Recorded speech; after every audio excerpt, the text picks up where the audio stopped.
প্রিয় দর্শক, আসসালামু আলাইকুম রহমতুল্লাহি আবরাকাতু।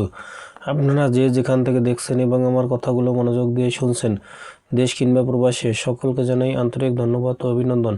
প্রিয় দর্শক, আজকে আমরা দেখব গর্ভাবস্থায় প্রথম মাসের সতর্কতা।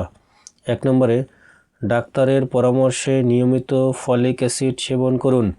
2 নম্বরে, ভারী কাজ ও বেশি শারীরিক পরিশ্রম এড়িয়ে চলুন। 3 নম্বরে, ডাক্তারের পরামর্শ ছাড়া কোনো ওষুধ খাওয়া যাবে না। 4 নম্বরে, দিনে 1 কাপের বেশি চা বা কফি পান করা যাবে না। 5 নম্বরে, ধূমপান ও পরোক্ষ ধোঁয়া থেকে সম্পূর্ণ দূরে থাকুন। 6 নম্বরে, কাঁচা পেঁপে, আনারস ও আদা সিদ্ধ খাবার এড়িয়ে চলুন। 7 নম্বরে, ঝাঁকুনিপূর্ণ রাস্তা ও দীর্ঘ ভ্রমণ না করাই উত্তম। 8 নম্বরে, পর্যাপ্ত বিশ্রাম নিন ও রাতে 7 থেকে 8 ঘন্টা ঘুমান।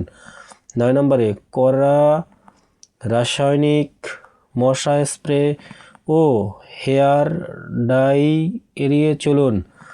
10 নম্বরে, মানসিক চাপ কমিয়ে মন ভালো রাখে এমন কাজ করুন।